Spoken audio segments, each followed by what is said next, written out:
And we're live. Good evening, everyone. Welcome to Bigfoot Odyssey. This is a Researcher's Reports. I'm your host, Kerry Arnold. With me, as always, she produces and hosts the reports. She is my trusty sidekick, Miss Daniela Aiolo. How are you, dear? I'm good, thank you. Well, that's good. That's good. Yeah. We had a pretty interesting show Sunday, I think, with our first, your first specialist report. Then you're gonna have another interesting one this week. We're gonna have Nyanta Deshpande is gonna be coming back. He's a writer, and I think the discussion is gonna be, and I think I'm gonna show up for that one. It's gonna be the cultural impact of Sasquatch in the United States mostly. But we'll be discussing that. But tonight, got a great guest on here. Red River Cryptid, James McKinney, his brother Terry are here. They are researched mostly in around the Brown Springs area. Brown Springs, the Texas side, Oklahoma side. We've actually branched out to 3 or 4 other locations now. So, well, when it comes to that place, because I've been there, and we've heard so many things about that area, you know, aside from what, you know, Linda and I have experienced ourselves from being there. And it seems to be one of the more active areas, you know, outside of some places in Florida. I think it's probably the most active area I've heard of. Of course, you've got, I would agree. Yeah. Southeast Oklahoma is pretty active in that area, around Honobia, you know, in the Pacific Northwest. I think it's just so wide open up there in the Pacific Northwest, and we don't hear as much out of there because I guess most people just keep to themselves. But it's good to have you guys here, and kind of excited to see what you guys have found. Since the last time we talked to you guys. I know you sent us some pictures. We'll be taking a look at that stuff here in just a little bit. Before we get started, just remind everyone, keep it clean for us in the chat. We do definitely appreciate that. There are kids watching, so we appreciate everybody. Yeah, I can name two right off the bat. Dixie Dobbins, I think she's 10, and Bentley Bennett, he's 10 also. So a 10-year-old boy, 10-year-old girl for sure that we know of. So we appreciate you guys keeping it rated G for us as much as possible, even though we are talking about monsters in the woods. I'm not sure I'd let my kids watch this. So, well, let's dive right in, guys. You know, the last time we talked to you, you found an incredible trackway through the riverbed. It was at least 100 tracks there, wasn't there? It was quite a few. I mean, it went for 10, 15 yards, 30 yards. Oh, more than that. Yeah. It was quite a few. Yeah. You know. Well, see, to me, that's an indicator that they'll leave their tracks in a riverbed, I think, because they know they're not going to last. The river's going to come along and take them out. But do you find tracks in other places? I know you sent us some pictures of tracks. Yes. And, you know, that's one of the things we were talking about earlier is, you know, we find a lot of tracks in and around the river. And typically how we do it is, you know, we'll drive in there, we'll walk in, we'll walk 2 or 3 miles on the river, walk back out, drive about another 10 miles, go back down to the river. You know, it's not as easy as it sounds, but it's just a lot of effort. And, you know, if you're really looking, you know, you can find them. They're there. It kind of comes in, you know, phases. You know, we'll go a couple of months and not see anything, you know, and then go back down there and then there they are. I don't know why they, you know, don't leave tracks other places or, you know, that type of thing. But, you know, you get down around the river, you spend enough time, walk enough miles, you're going to find them. That's for sure. In very remote places, very hard to find places, you know, you're miles from anybody, you know, in the middle of the night, things like that. And you're right. I think they walk on the river because they know eventually, you know, they'll be, you know, washed out with maybe other animals or whatever. Very seldom do we find tracks on, you know, like the trails and the dirt roads that live in there, which is strange. They go out of their way not to leave their tracks on the trails themselves. But if you get off into the woods, into the mud, into the swamps, we found some great tracks in the swamp. A couple months ago. I was going to send you right before this, but I sent you too many, I think, where it was literally walking in, 3 or 4 feet into the water along the swampy area, walking around an area just to, kind of stay hidden. So we heard the same thing from Gary Spikes Jr. He researches in that area also. And I don't know if you know him very well. Really. P3 Productions. I watch his stuff, and I like his approach. I think we were up there at the same time this last weekend. I went up there.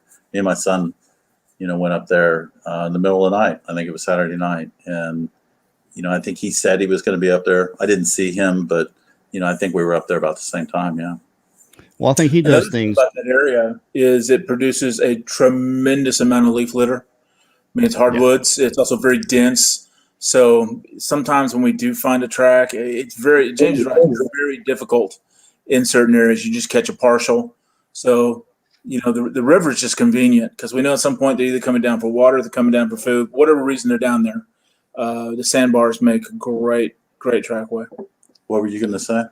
Well, I was just going to say, the way you guys do this, the way Gary does it, to me, as far as I'm concerned, this is the kind of research that I like, because you're taking it kind of like Gary does from a tracking standpoint. You're not just going out and poking and hoping. You're actually looking for small details, and you're getting results from it. I mean, just the hair sample that you guys got. And we're going to take a look at that here in just a few minutes. You want to talk about that? Yeah, we, when you did the documentary, I could tell by some of the footage where you were kind of in the front part, but you noticed those fields. Each one of those fields had a dirt, kind of a dirt road that kind of led down to the river. Some of them go straight, some of them go long. We were on one of those long ones that kind of took a left. It goes for about a mile along the river and then goes down into the river. And it was me and my son. I wish my son was here tonight. He had to work, but as he spent the most time down there with me, and he spent a lot of this with me. But we started to be brave, and we went down there in the middle of the night, and we walked that trail. And we had just bought, both of us, these uber duper flashlights, the 15,000 lumens or whatever. We were lighting up everything and walking along, and on that dirt road, that's the number one thing I look for. I look down, I let him look up, and I'm looking for tracks the whole way. We get down to the river. We spent, a couple hours down there. We built a fire. We actually were, fishing, and we bought a new thermal. We were trying the thermal out on the riverbank, seeing what it was like. We decided to leave, and there's a walkway. You go up, kind of up over this little ridge onto the trail. And as soon as we got up to the top of it, boom, I almost stepped on it. And it was, the trail is basically the width of a truck, with kind of two, wheel well marks, but it was definitely, right in the middle of that, right by our tracks that we walked in. I know I didn't miss it. 100% no, I didn't miss it coming in. So in the 2 or so hours we were down there, within 50 yards of us, kind of up behind us where that trail leads, there it was. It's it's the size of a coffee cup. About like that. And we stumbled on it and just froze. And like, what is that? The first thing I did was I shined the flashlight on it while it's on the ground, or my son did, and I took a picture of it. Because, okay, take a picture of this. Then I took a picture of it with just the flash, without the flashlight. And I immediately knew, wow, it changed color. Mm-hmm. Now, I know you're not supposed to pick it up, but hey, I wasn't walking a mile and a half back to the truck to go to Walmart, get stuff and tweezers and come back. So I picked it up and put it in our hand. And I noticed in the light how it changed color, white, black, white. It was weird. We're looking around, and it was probably 1 o'clock in the morning. Took it. I don't know where it came from, but I immediately, when I had it and I handed it to my son and he kind of looked at it, I felt my fingers, and it immediately felt oily. it's like after you clean a gun, you know, and you kind of wipe your rag off, your fingers are a little oily. It's like, wow, that's oily. He noticed it too. And, you know, for 2 days, we're trying to figure out where this came from. Some of the strands are 7, 8, 9 inches long. It's gray and black and brown. We got it home. I've got a red cedar chest in the living room, kind of as a coffee table. It's kind of a reddish color. And I set it on the cedar chest. We had gotten a plastic bag by then. Put it in there and immediately changed color. It kind of turned a red color. I'm like, what is going on here? And I remembered you talking about the filaments, and we asked everybody, you know, where do you think this came? Was it porcupine? Was it a yak? Was it a wolf? And no. My son spent a couple of years on a horse farm, literally brushing race horses all day long. He's like, Dad, this isn't horsehair. That's not any animal that I've ever heard of in the South or the North, for that matter. I couldn't name another animal that could have come off of besides. You know, I'll tell you, it feels what it feels like. It feels like you soaked that in conditioner for a year, and then you took it out. It is so soft. It is baby soft. And it's hair. It's not fur. It's hair. Sure. That's the first thing you notice when you pick it up. It's hair. I mean, it's almost as long as mine. Now, I will say, go ahead. Well, I was just going to say, when it comes to the hair and doing analysis, it's better, obviously, if you don't pick it up with your hands. But when you have something like that, that's not a cohesive fluid, then they can vortex it. It's very easy to clean hair. So they can wash that stuff off, and you can get a really good DNA signature. Have you gotten it analyzed? No, we don't have the money for that. I mean, we thought about it. If you know want, someone that's, I can get it analyzed for you with the university for $125. Sure. I mean, I'll send it to you. I've got $125. I'll send it to you. You don't have to send it all. If you want to just send a few strands. Yeah, absolutely. And we'll get it done. We'll get it done for you. It's worth finding out, isn't it? Gary wants to hook up with you. You'll have to get connected. P3 Productions wants to. You know, I watch this stuff, and you know, there's another guy up there that he may not want me to. I mean, he has a YouTube channel, but Abnormal Investigations. You need to go check him out and have him on the show, Kerry. I'm telling you, he grew up there. He grew up in Thackerville. Yes. He grew up hunting and fishing down on this lake. On the river. He had activity around his house. He shot at one. You know, it's a smaller channel, but this guy's a real deal. He shot at one. You know, well, what do you think it is? What do you think it is about this area? Is it habitat? You know, I don't think they live there. Just my opinion. I think they pass through there. I think, you know, if I had to guess, and on a map, you said the other night, talking to P3, you said when you fly over the country, that's the darkest spot. And I was watching that show, and you're right.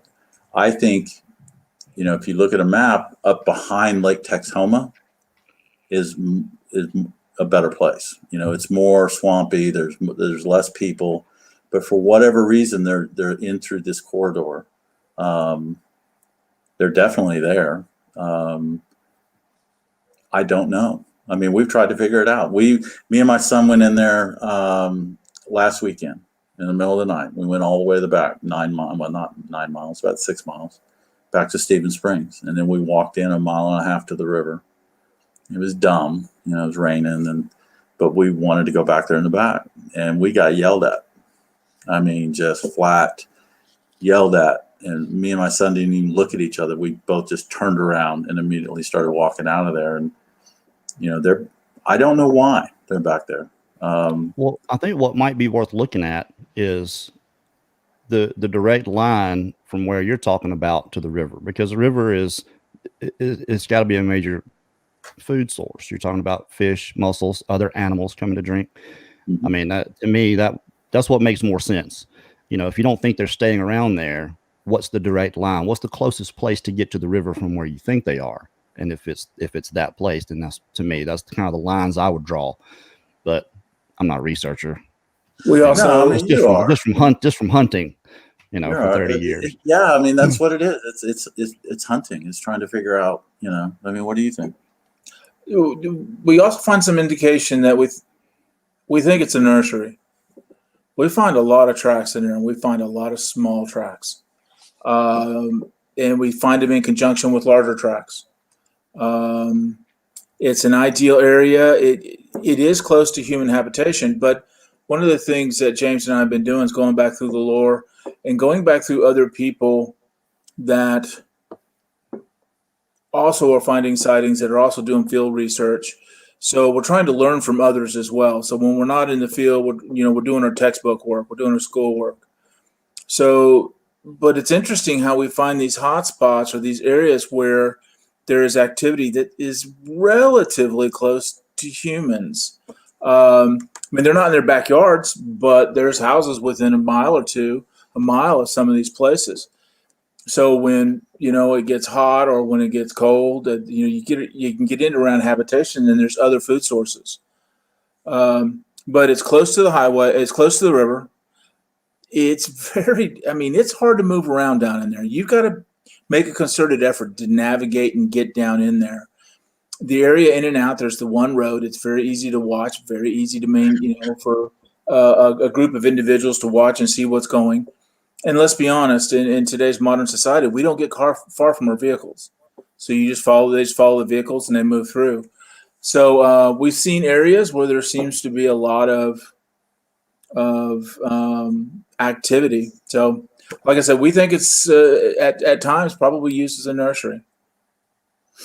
I mean, we've been down in there over half the times we've made about over 40 trips. We don't live too far from there.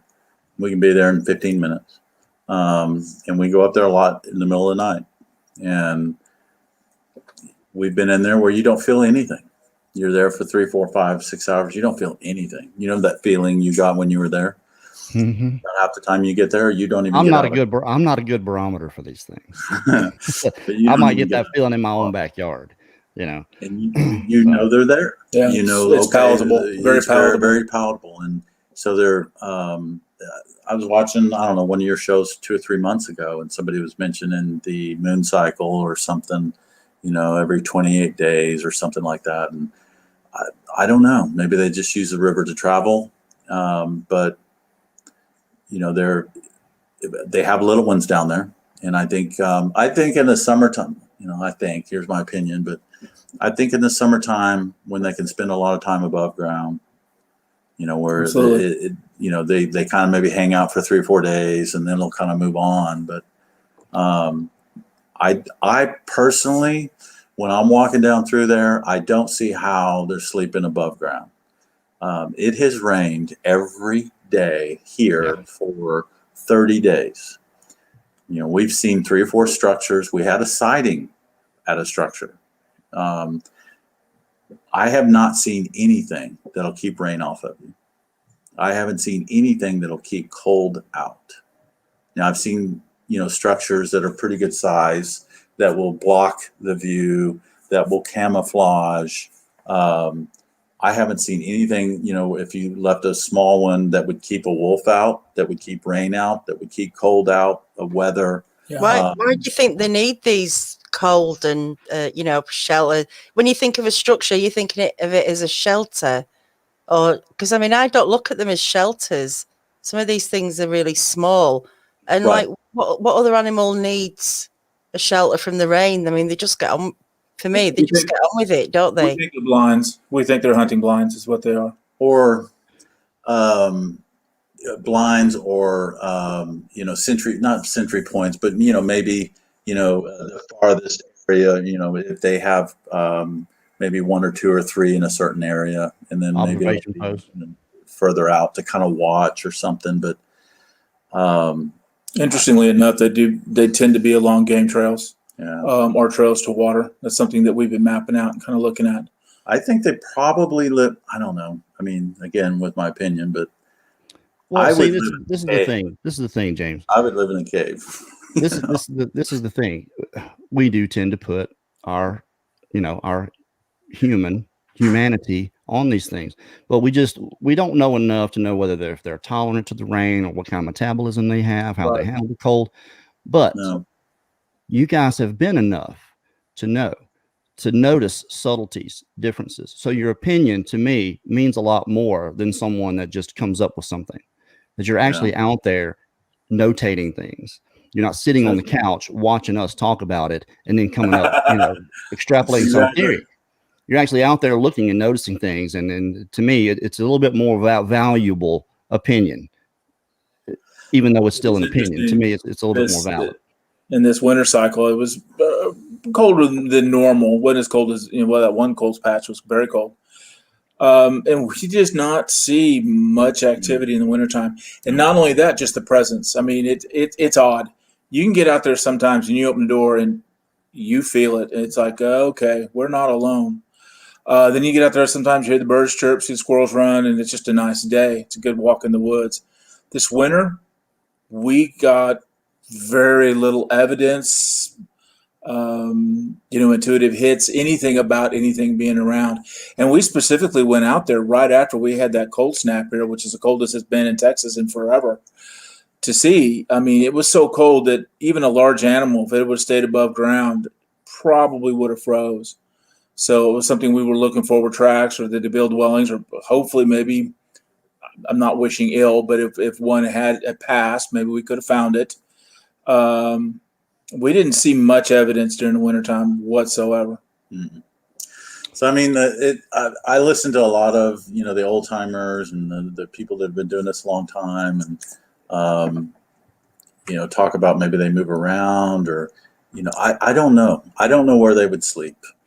This was interesting right here. Be More Bigfoot said native legend is that they live under the rivers, and I've heard that very same thing. Not from natives, but I have heard that. I've heard that too. Chris Snyder, welcome, new member. Thank you for joining. If anybody wants to join Bigfoot Odyssey, you should be able to do that right beside the link. Sorry for that interruption. No, it's come on. That's actually something that's been fascinating, though. Fascinating us. We put out a little hypothesis a while back just to kind of get the whole dialogue, and and I mean it no way derogatory, but kind of get beyond the footprint, get beyond the, oh wow, we heard a howl, we heard a wood knock. Let's start trying to, for those that believe we think enough evidence is here, let's start trying to build a true case. James and I both have been going back through the lore, not the modern lore, but the ancient lore, the folklore, the early people, not only Native Americans, but also the early settlers. And it's so interesting, the early mining communities, how they'd find these things in caves. And it's kind of all but evaporated in the modern conversation about Bigfoot. So we get back to that. We're thinking caves. And, the summertime here is brutal. Brutal. If he's not sitting in the river with a 6-pack and a hot tub, I don't know how. Sitting in those woods with no wind, something that's 600, 700, 800 pounds. I don't know how you weather that. So, we're kind of focusing back around on, nighttime or in the daytime, or in the adverse weather cave dwelling. Kind of to your point, under rivers, or the Red River is a great highway. I think everybody agrees this is a riparian species. It moves along the rivers, and the Red River is not a raging river, so it always has sandbars. It would be easy to traverse. And a lot of the area it goes through, other than when it goes under a highway, is pretty remote. So you could walk along there and not be seen that much. Especially at night. Especially at night. You're not nothing. And I think I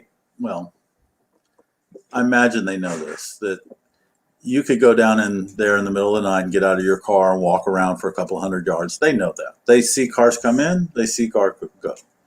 But if you're beyond the tree line down in the river, nobody goes down there except us, right? Which is stupid. And they know that. Now, when you say lore, do you mean like allegorical, like more philosophical myth than historical record, legend, or myth, like oral tradition? Oral tradition, really kind of all of it. Right now, I've been listening to a lot of stuff in the news reports, and believe it or not, a lot of activity in Texas and Lower Oklahoma in the 30s. Yeah. This is pre-internet. When I'm looking for historical work, I always look pre-internet. That way, there's, people mean well, but a lot of times storage propagates and this and that. So I'm looking for more Patterns. Yeah.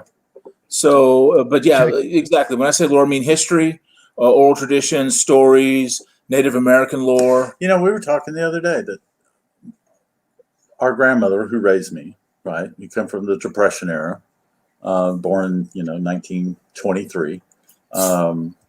Grew up on a farm, out in the middle of East Texas. She would always say, stuff like, look out, the boogers will get you. And I always kind of look at her like, what are you talking about? Whatever, but hearing you talk and other people talk and from the South is like, I wonder, in the 20s and, in East Texas in the 30s and the 40s, did they see them and just didn't talk about them? Or, where does that come from? Because that's just odd for her to say that, look out, the boogers are going to get you. Right. Well, I'll tell you something that you could check. Okay. And it's affidavits from late 1800s till about 1960. That is when they really pushed people that had a story like this to sign an sworn affidavit. Wild man is usually what that's going to be under. Okay. So you might want to try those. And I think you could probably go to the library and find those for sure. If you can't find them on the internet, I think the library will have. You can just go to the affidavits from whatever town, those few townships through there, counties through there. If you're really looking, that's probably where I would go, because these were reports. It wasn't just some story that got passed around. These people would have incidents, and who would they call? They would call the police, the sheriff, to come out, and that's what they would get is a sworn affidavit that this is what they experienced, this is what they saw, and they called it. Most of the time was wild man. There might be a few other keywords you might want to look at. Hairy man, wild man, absolutely. Man. Yeah, they were trying to sell a lot of newspapers back then too. So That's true. Hey, Stuart Moorhead, welcome to the Bigfoot Odyssey family. Good on you. But as far as that area, this in the last 12 months, we have experienced really everything. Everything. Short of contact. We have recorded tree knocks. We've got what we think is recorded howls. We've got all kinds of footprints, tree structures, tree bends, tree breaks, tree twists, signs. And a lot of the people that we post everything on Instagram. We don't have a YouTube. It's 60 seconds. This is what we found. Tell our story. But I find there's a lot of people on there that are doing the same thing across the country, and they'll say, hey, I found this, or hey, I saw this. A friend of mine, Chanel Stewart, last night texted me. He said, hey, did you know you had a structure in one of your pictures? I'm like, no. I went and looked it up, and I'm like, oh my gosh. And he said, I'm seeing this over here too. I think the guys from Into the 400 were talking about this sign that was found on the here. Shane Carpenter's here. He's asking, do you find small twists and breaks around the nursery? Oh, yes. The nursery looks like a gorilla pen at the zoo. It does. Logs thrown, bark peeled. A huge, kind of a half stadium type thing. You get down in there, and there's huge trees, and every tree, the bark's gone, everything's broken, huge logs thrown, twisted. It is. And when you walk in there, you look around, and for 150 yards all around you, everything is just, it looks like a bunch of gorillas have been playing and throwing everything around. We found a lot of odd things down there. We found, I found some yellow string that had been placed on a tree about 3 feet in the air and had been kind of pseudo tied. And then like it had been wrapped around, and then the string kind of hung down, and it had a little twig that was kind of halfway tied around it. It looked like something had found the string and was playing and emulating what it sees the humans do. All kinds of things down in there. Absolutely. We find a lot of tree breaks, a lot of bends. To be honest, I just stopped posting them. We find so many. Yeah, that evidence we really do. Once again, we are convinced that they're real. This is a habitat for them. So we're trying to take that, to the next level. Not only that, but we're very confident now in what we see and know what to look for we're looking in other communities as well now. And I'll take a twist over anything. When I see a bend, I take a picture of it. But you take a tree that's 2 or 3 inches around that's been twisted completely. I mean, that's off in the woods. There's no no trail to that you come across. I mean, that's amazing when you find, and we found 10, 15 of those. Especially when it's in areas that we previously have been. Yeah. We've been in those areas within the last week. That's what we're starting to really notice now. Like James is noticing the hair. The one thing that really still blew us away, we were walking along the river, and it was in the fall. And there's levees along the river, so you have to go over the levee and then you drop down. Once again, it was on an open trail. A lot of people ride side-by-sides down there. It's the big thing that gets in the way. But we had just gone over the berm, and we were heading down. We walk around down out there. And once again, the trails are wide enough for side-by-side to go through. They're scraped flat. They're bare dirt. There's sand. But we went down, looked back, and we go down there to look for tracks. We're looking at the ground. We're looking at the sand. And then as we come back over the berm 15 minutes later, there's a footprint right in the middle of where we were. Yeah. So, I mean, there's so many times we're in the same space with them. But when we get off in these areas, that's when we notice a lot of the breaks, a lot of the bends, and we're trying to kind of maybe understand that. Is it warnings? Is it signs? Are they warning others? Don't go there. There's humans, or humans, please don't come in here. We don't go down for example, we don't go down the nursery much unless we really have to. We're very familiar with it. We understand it. We know what it's made of. If we need to go down in, we do. Most of the time we skirt around the outside. Trying to be cognizant of their space, I guess it is. So have you had an encounter then? Yes. James and Nate have. I haven't yet, but James and Nate have. Nate's had several. We've had 2 close encounters, and then a couple that were a couple hundred yards away. I've actually sent those pictures for the tree stump. Kerry, where you basically thought you saw the tree stump in the field. Yes. Literally where I took pictures within seconds of each other, the same picture, the same spot. It's there in one, it's gone in the other. Another one where, it's standing at the field, a long ways away, but it looks like a dark figure. I went back to the same spot, recreated it, wasn't there. The first sighting that we had, which basically started this whole thing, I know I told this the first time we were on the show, but we were up in Oklahoma looking at property, and I had found a footprint on the property. I was there by myself. My son wanted to come up the next day and look at it because he wanted to know if it could hunt pigs on the property. That's the only reason he was interested. But we got up there, I showed him the print. We got to talking. Where else around the Red River? And we go, oh yeah, Bigfoot Odyssey. I remember that, that documentary. So we pull it up. We figure out within a few seconds of the documentary where it was, and we're like a few miles from there. It was like, hell, let's go down there. He's like, okay, it's on the way home. We pull down in there, whistling, and we're hearing things. We're hearing things run in the woods, and so we're like, you know what? Let's come back here next weekend. Let's gear up. Let's come back here and spend the entire day, and let's figure out what this is. We come back the next weekend. And we spent 3 or 4 or 5 hours there. One of the times that we had stopped on the side of the road, we got out, basically something, about 35 yards from us, and for something very, very large, gets up out of the water in a little area and starts running through a line of trees, just breaking every single one of them. Think of a bamboo forest, and think of, saplings that are about, that big around. And it just running through them and breaking every single one of them. I saw the flash and saw it running. My son was behind me. He saw it. He said it was about 7 feet tall, 6.5 to 7 feet tall. It built like a linebacker. But he said, Dad, it was silverish gray. And that was our first sighting. Then we were down there just almost every weekend. A lot of, howls and all the stuff that we've got on recording. And about 3.5, 4 months ago, it was around Christmas time, my son and I went back down there, and We had pulled way back in the back. We'd gotten out of the truck. And we do go down there armed, mainly because of pigs. But, we're not going down there to kill one. We're just going down there to defend ourselves. That's it. We're not going down there to be offensive.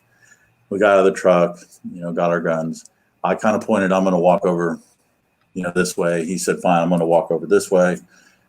We could see each other from about 40 yards away. We both kind of stopped in the middle of that, and we could hear something in the leaves. This is the fall. We could hear something in the leaves. Now, a squirrel will make a lot of noise in the leaves, or an armadillo. But that's kind of what it sounded like. It sounded like something moving in the leaves, and it would stop. And then it would move in the leaves, and it stopped. And he kept looking at me, and I'm like, squirrel, we definitely heard it. I continued on what I was doing in the direction. He continued on the way he was going. We're kind of at a V from each other, getting a little bit further apart. The next thing I know, he's running as fast as he can to the truck, just saying, go, go, Dad, go, go, go. And I look up, and I'm gauging on his face as he's running towards me, trying to figure out what's going on. I can see he's scared to crap. I mean, it scared the crap out of him. He goes to the other side of the truck in the back. I open my side of the door in the back, and he threw his shotgun in, which is not like him. Just threw it in the back seat, slammed the door, got in and cranked it up. And all he kept saying is, let's go, let's go, let's go.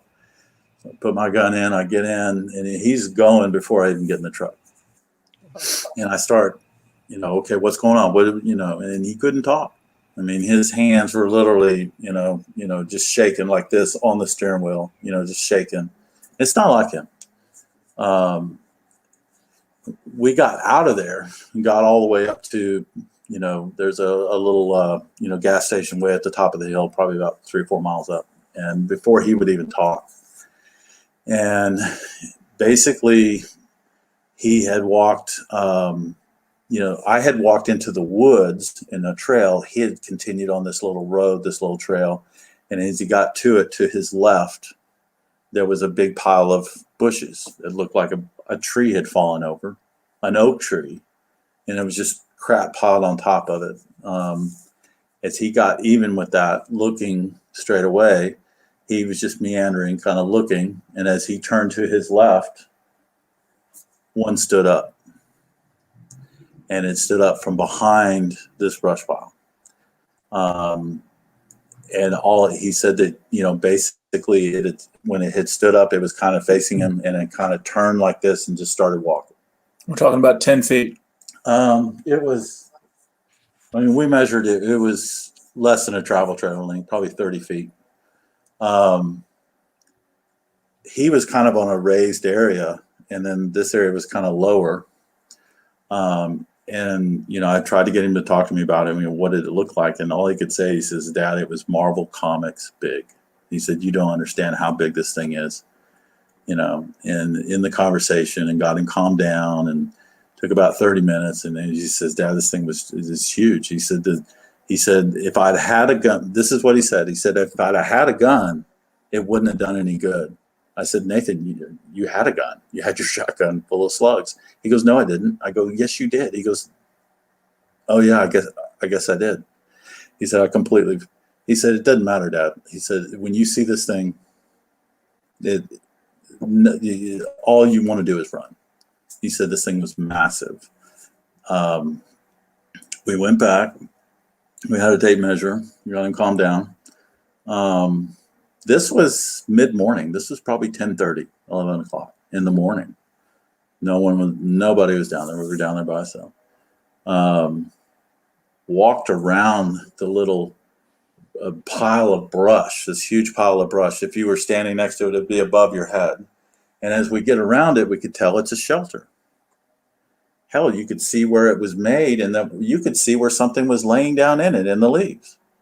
Like a cow had been laying down and completely flattened the leaves. And as we're looking around, we're doing this, constantly looking around, we could tell it was laying down in this thing. It was kind of a half, if you were to kind of like a lean-to, but it had pulled all this stuff, and the brush was such a way that if you were walking down the trail, you'd have never seen it. You'd had to be on the other side to see it. There was a tree 4 or 5 feet from this structure that had, when it had stood up, there was a tree limb at an angle coming out of this tree. And he said it, as it walked under that limb went by its shoulder. He said it kind of had to duck to go under that, and we were standing there and he's saying, there's the limb, blah, blah, blah. I look down, I see 5 or 6 very large impressions in the leaves. The leaves are pretty thick at this point, very large impressions. Keep in mind, he had just seen this thing. He's scared. He's kind of still shaking. I'm looking around, wondering if this thing is around. We got our tape measure out and measured it. He wanted to know how tall it was. And he knew the exact limb. And we measured to the top of it. The limb, I believe, was 8 feet 9 inches in the air from the ground. And, we took pictures of that and I filmed that. And one of the things that he said was, when we went back to the road, and he started pointing, I took some pictures. He didn't know I was taking pictures behind him. I was standing right behind him on the road when we were kind of recreating this. And when you see something like this, you kind of recreate it 15 times as you're standing there and you kind of go over it. But he was saying, okay, I was standing here and it stood up and it walked, right by that's where it was, blah, blah, blah. I was standing behind him taking pictures. So that was enough for that day. We left. We got home 2 or 3 hours later, and he was really shooken up by this. This kid, he's a high school quarterback. This kid, grew up on a ranch up in Colorado at 9,000 feet, a horse ranch. He's a tough kid. He was shook up. So he kept talking about it. Says, why don't you draw it? He goes, that's a good idea. And he was over at my house. And I went and got a vanilla paper. I said, here, draw it. And I sat there and watched him draw it. He hadn't asked to see any of the pictures. He just doesn't pay attention to me taking all these pictures. He didn't, ask to see any of that. And he sat there and I watched him. He drew what he saw. Then I got out my pictures and I said, look, and I think I might have sent you one of those pictures, and you see a phone in front of a pad with a drawing. He was so precise with his drawing that he drew the tiny little limb that was, let me get over here. There was a little limb that was kind of in front of him, but it was only about waist high. A little tree limb, and then the da-da-da. He put that in his drawing, and he didn't even know, when I started going back to my pictures, I said, how did you know that? How did you remember that? He has a photographic memory. He really does. And he literally put that little limb in his picture in his recreation of what he saw. And that was, I don't know, 4 months, it was back, right after Christmas. Right after Christmas. Yeah, sometime like that. And both times they were gray. He said this one was gray. The first one we saw was kind of gray. He definitely said this was a different. He said this one was absolutely massive. Massive. He said you cannot believe how muscle. He kept talking about the shoulder and the neck, and the muscle, because it kind of turned away from him. And he said, Dad, I can't describe how big this thing. He said, no gun will do any good. He said, Dad, guns aren't going to help us. You can't kill this thing. That's how big this thing was. Now, from that, just walking around in that little area, where did that thing go? Where did it go? I don't know. Where does something that big go? No, I don't think it was staying in this shelter. I think it was a day shelter. I think it was at the far point of an area where, basically, if you want to get past this area, you want to go to this trail past this area down to the river, you got to go by that point, and I'm going to hear you. And even if I just wake up and walk away, it's going to scare you enough to where you're going to leave. This is kind of my thinking. I don't know, but that was the second sighting. So we were down there in the middle of the night in the fall. Recording. We'd set up a game cam, and we tried this. Everybody tries it until they figure out it really work, but we set up a game camp and put some food out. And I think we bought some Twinkies and some peanut butter or something, and we put it on a log and we set up a game camp. And when we were gone back to get it in the middle of the night down by the river, we hear this call. And I sent you a recording. I don't know if you're able to open it, but it starts off at a kind of a howl, a howl, ooh, but on the end of it, it goes, ma, or ah. And it's definitely, did you get that? Yeah. it's definitely a vowel. Okay. Now, from where you were, Kerry, in the documentary, it would have been on the Texas side, probably up on one of those hills. I'm just guessing from where it came from. There was a bunch of coyotes that started yelping, and it's almost like, my opinion, what I think happened, it sounded like it was trying to get the coyotes going, and it came out and yelled twice. We've got what? We're getting some feedback here from somewhere. All right, it went away. That happens whenever we don't talk for a long time. Oh. All right. Well, no, it may be on you guys' end. I think it is. Shall I play this? Yeah, let's play it. Let's play it, Daniela. Okay. You have to turn it up.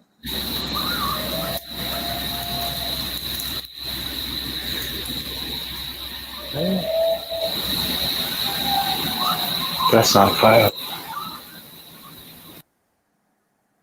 You hear that at the end? We'll Now, play of it. course, I listen to it with headphones, and it either sounds to me like it sounds ma or ah on the Let's hear it end. again. Yeah.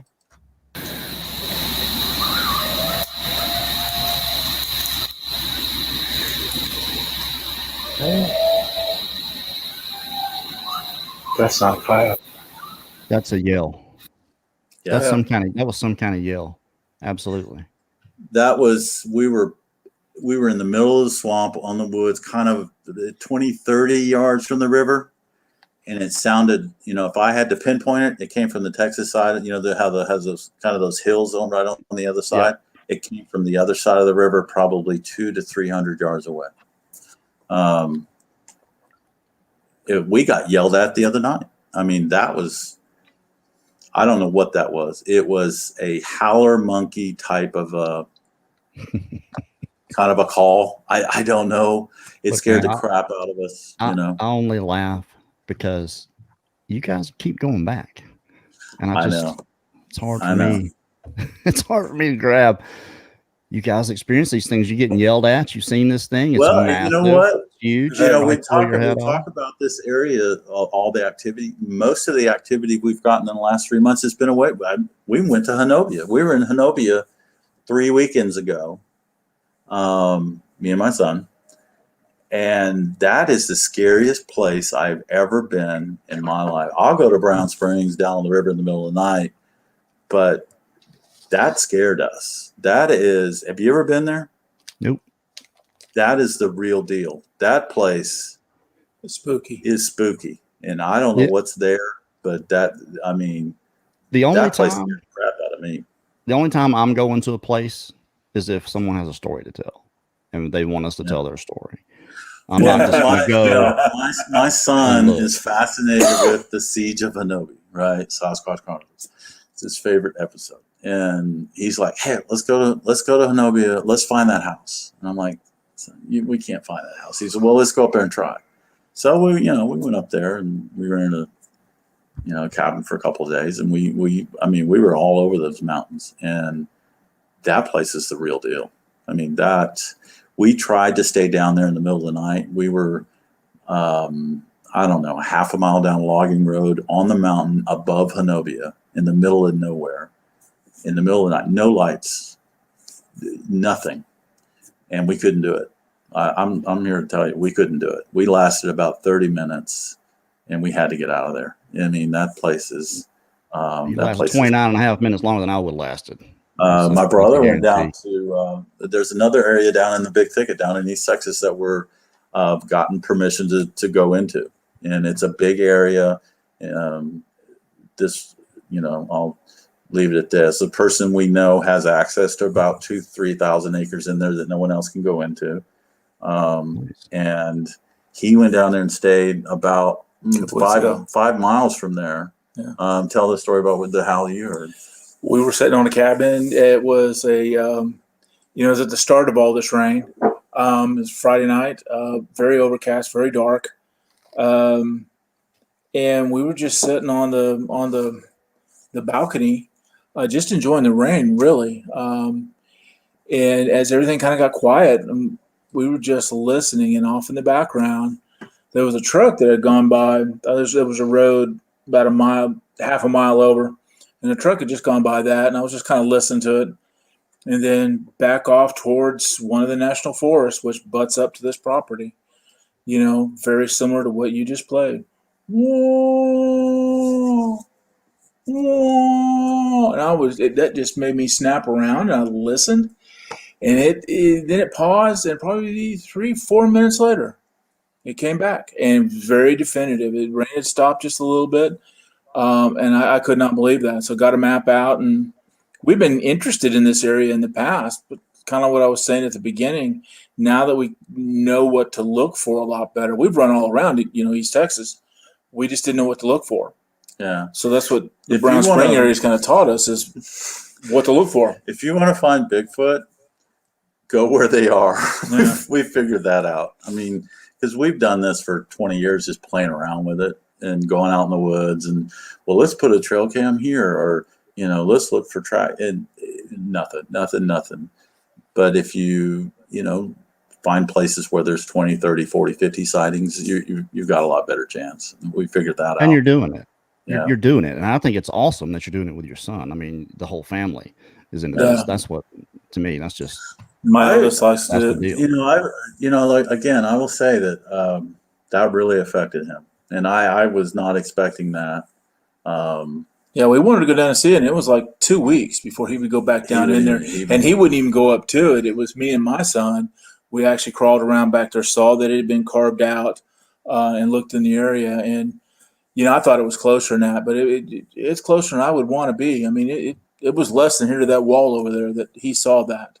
Yeah. And he was like, "No, I'm good. I'm going to stay right here on the trail." So well, it does something to you, and you don't have to have a photographic memory for it to brand you and be in your memory forever. It's there. Yeah. You're seeing something that you shouldn't be seeing, according to he what said you've been taught your whole life.